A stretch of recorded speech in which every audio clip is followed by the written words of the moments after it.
Eh ben bonjour, donc nous sommes devant le réseau du club CCAC, Club Conflannais des Amis du Chemin de Fer. Nous sommes basés à Conflans-Sainte-Honorine dans deux anciennes voitures ex-état qui sont stationnées en extrémité de gare. Et là nous avons amené des modules qui reproduisent certains sites réels des chemins de fer rétiques qui se trouvent dans le canton des Grisons. Le canton des Grisons, c'est le sud-est de la Suisse. C'est le réseau qui dessert les villes de Davos ou de Saint-Moritz, qui sont les plus connues.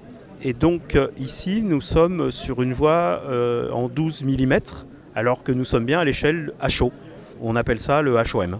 Le site qui est actuellement à l'image, c'est le viaduc de Wissen, sur une des lignes qui va à Davos.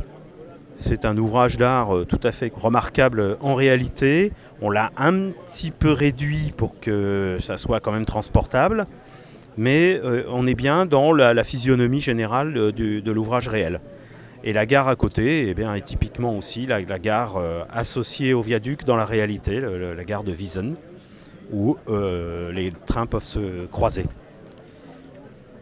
Voilà, le club de Conflans, aujourd'hui, c'est 35 membres, mais ça existe depuis 1971.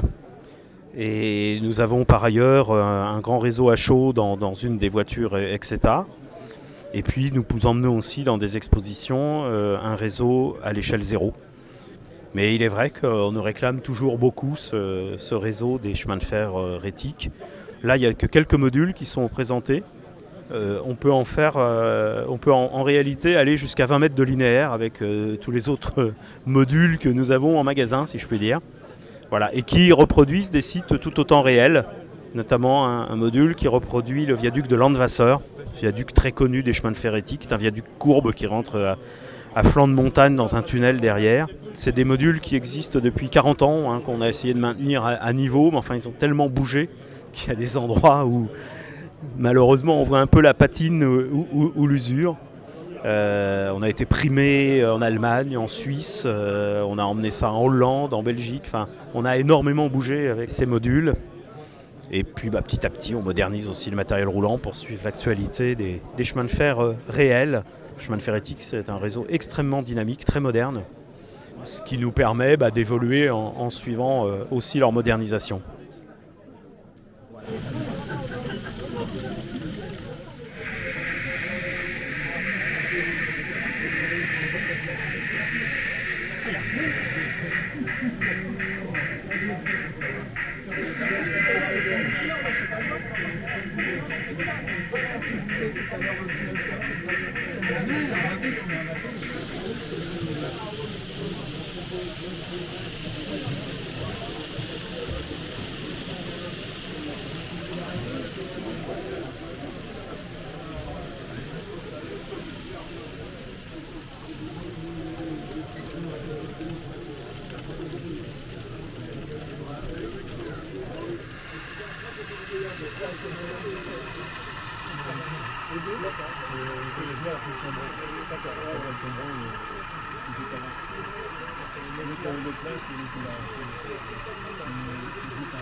C'est bien les petits pains.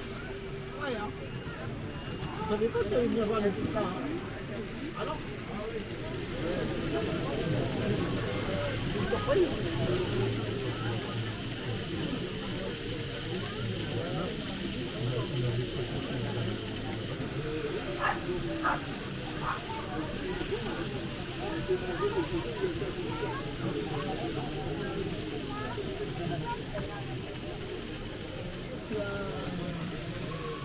celui qui avait été ici. Oui, c'est passé, madame. Parce que il y a plein de conteneurs pour le train.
Ce qui nous a donné l'idée de faire ce réseau, c'est la sortie dans la gamme Fleischmann du Magic Train.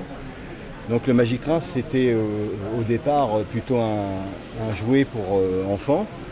Et nous, comme beaucoup d'autres personnes, nous avons un peu détourné ce jouet et nous l'avons, disons, amélioré pour le rendre plus réaliste. De ce fait, après on a commencé à construire des modules. Ça a commencé par les 2 petits modules de la halte là. Et donc j'ai commencé à faire ça chez moi. Et quand j'ai présenté ça aux amis du club, eh bien ça les a plutôt enthousiasmés. Donc on a continué et en construisant d'autres modules. Et c'est comme ça qu'est né le réseau Litoville. Et au départ, c'était un réseau qui était en ligne droite. Il faisait une dizaine de mètres de long, de terminus à terminus. On faisait que des va-et-vient, que des allers-retours. Et l'idée nous est venue ensuite de permettre une circulation en continu en ajoutant des raquettes avec boucle de retournement. Ce qui permettait au train donc de circuler en continu, ce qui est bien pratique en exposition parce que ça nous permet d'avoir du temps pour discuter avec les visiteurs. Au fil du temps, on s'est dit on va peut-être améliorer encore les choses et on a fait cette courbe où il y a une petite remise qui représente un petit dépôt, on va dire, et qui, je trouve, donne un certain cachet au réseau puisque maintenant, depuis l'ajout de cette courbe, il a une forme en L, ce qui permet au public d'avoir une vision, on va dire, plus panoramique du réseau. Bon, notre idée, c'était pas du tout de faire quelque chose de réel, de reproduire la réalité, c'était de faire un chemin de fer imaginaire dans notre région, le Pays de Caux, la région avoisinante Dieppe, de montrer aussi qu'avec des moyens simples, des techniques éprouvées, on pouvait faire quelque chose de sympathique. Un réseau qui avait un certain attrait et qui a toujours, je trouve, aujourd'hui un certain attrait auprès du public. Alors on est sur du 0E, donc voie étroite, c'est-à-dire qu'on est à l'échelle 1,43, 1,45e, on n'est pas très très précis dans l'échelle, et par contre de la voie de 16 mm 5, ce qui a un gros avantage, ça nous permet, 16 mm 5, il faut savoir que c'est l'écartement de l'échelle HO. Comme je disais, ça nous permet d'avoir à notre disposition des châssis à l'écartement HO, de récupérer des vieilles locomotives et de ne garder que leur châssis et de construire des superstructures comme l'autorail qui circule actuellement en carte plastique, aussi d'améliorer, comme je disais tout à l'heure, les locomotives du Magic Train, de la gamme Magic Train, en ajoutant des rembarres dans les tons, des pièces de super détaillage, de manière à ce que tout ça soit un peu plus plausible, on va dire. Mais le réseau, il est purement imaginaire. Ce réseau, il a été à une époque un peu le réseau phare du club, parce qu'il a emmené le club jusqu'en Hollande. Je dis Hollande, Pays-Bas, Belgique, Luxembourg. Et puis il a pas mal circulé en France. Il a fait, je crois, 2 fois expométrique à Villebon-sur-Yvette. Il est allé au Mondial de la maquette quand il existait encore. Et il a pas mal circulé en France aussi, dans le nord. Et puis il est allé même dans l'ouest jusqu'à la montagne du côté de Nantes.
arrêter le train derrière. Enfin, je te le dis, parce que j'ai envoyé un train, mais voilà, en gros, on a sonné, et donc, avec cet interrupteur ici, ça arrête le train qui suit celui-là, derrière là. Donc, sur la voie qui vient.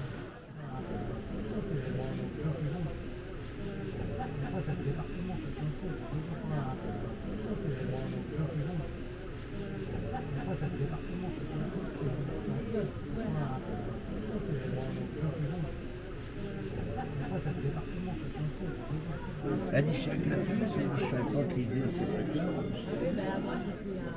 Et puis là, maintenant, il est dans le code de route. Alors, tu vois, j'ai vu, si je le vois, je le dis pour raconter. Donc, ça doit être dire de revoir.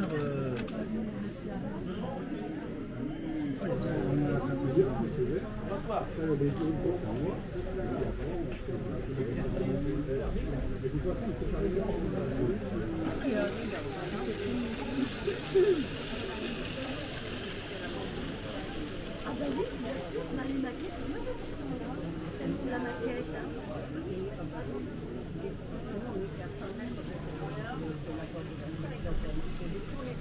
Ah bah oui, oui, ah bah vous avez dû voir les maquettes quand même. Plusieurs fois, Ah bah oui, oui, oui, on a fait les salons, au moment il y avait des salons. ah oui, oui. Maintenant, ça pareil, pas le temps que sont revenus en arrière.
T'as mal au dos?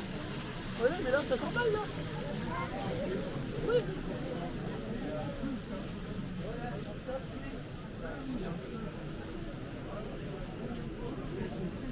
J'ai rien mis. Comment tu vas, là? On va pas prendre ça.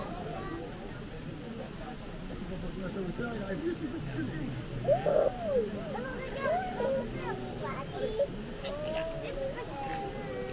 Peut-être là-haut, tu verras encore mieux. Ah, tout va bien là. Hein.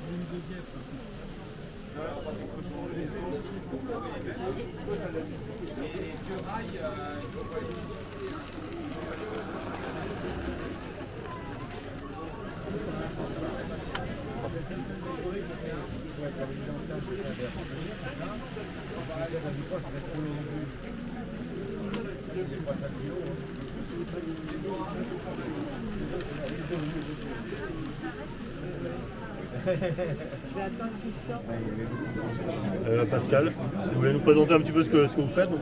Oui, donc alors, c'est beaucoup de je suis beaucoup figuriniste, moi. Donc là, les figurines, c'est beaucoup militaire. C'est beaucoup militaire. Mais maintenant, je commençais à faire un peu de fantastique, parce que le militaire, j'en ai fait depuis plus de 30 ans.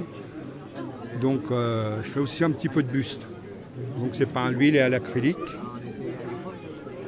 Donc, je disais, je fais aussi du fantastique. Parce que vu que maintenant, avec toutes les guerres, tout ça, ça a commencé à me saouler un petit peu. Donc, puis comme ça plaît beaucoup aux enfants, donc ça, c'est un dragon, c'est Dragonia.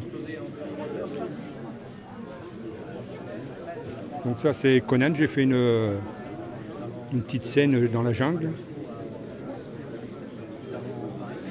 Là, à côté, c'est les oiseaux chiens. Donc, vous voyez, c'est des grappes comme ça qu'on monte et qu'on peint. Donc ça, c'est peint à l'acrylique.